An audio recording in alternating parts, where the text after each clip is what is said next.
You know, in a world absolutely teeming with millions of species, there's one that really stands apart. But what is it? What truly makes us so different, so powerful?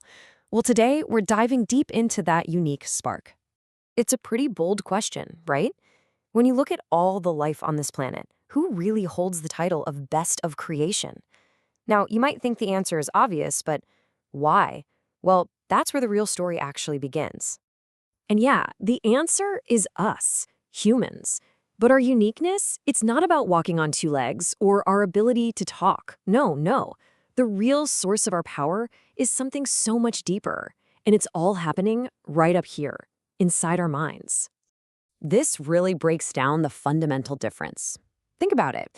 Animals are guided by instinct, right? It's this powerful, pre-programmed drive just for survival. But us humans, we're driven by something else entirely. Imagination. We don't just survive. We build, we dream, we create history. But here's the crazy part, the big paradox. Even though we have this incredible, world-changing power of imagination, so often we just fall into a trap, a cycle that feels a lot less like creating history and a lot more like, well, just surviving.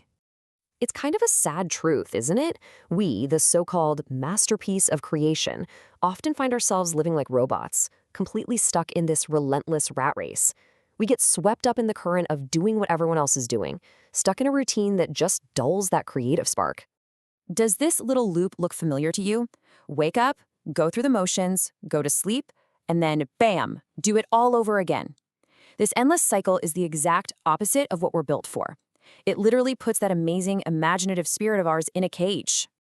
And that brings us to a really critical question. I mean, if we're all just following the same stream, thinking the same thoughts, and living the same day on repeat, what exactly is it that makes us so special? Where is the best in any of that? Okay, this is where we break the cycle. The answer, the huge responsibility that comes with being the best of creation, is to do one thing: think differently. It is time to step outside the lines. This is our most profound duty, for real. To harness our imagination and just break free from conventional thought. We have to challenge the status quo and see the world not just for what it is, but for what it could be. So this is what we mean when we say thinking out of the box. It's not just some corporate catchphrase, you know? It's the real courage to question everything, to see new possibilities where others see walls, and to have the guts to build something amazing from nothing but an idea. And hey, this isn't just a nice theory. This way of thinking has been the actual engine of human progress since the very beginning. It has shaped our entire history. Just think about it for a second. The entire history of innovation. The first person who looked at fire and wasn't just scared of it, but figured out how to use it. The inventor of the wheel, the Wright brothers, who literally looked at birds and said, "We can do that." The scientists who aimed for the moon. They all had one thing in common. They absolutely refused to accept the limits of their time.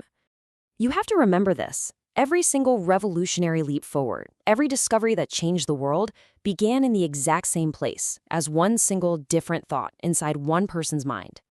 So now let's bring this all home, because that same power, that same potential for a revolutionary thought, it doesn't just belong to people in history books.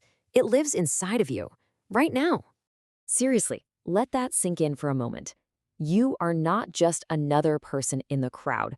You are a masterpiece, equipped with the most powerful tool in the known universe, your own mind. Don't you ever let yourself believe that you're just ordinary. So how do you unlock this power? Well, it starts by just refusing to shrink your world of thought. Instead of staring at problems, train your mind to hunt for the new solutions hiding just out of sight. And maybe most importantly, you have to protect your new ideas from that fear of judgment long enough for them to actually grow. The choice, when it comes down to it, is yours. You can follow the path of ordinary thoughts, and that will lead to an ordinary life. Or you can dare to think extraordinary thoughts, the kind of thoughts that have the power to build a legacy. So I'll just leave you with this one question. Inside you, right now, is an idea that could redefine our future. The only question is, which one will it be?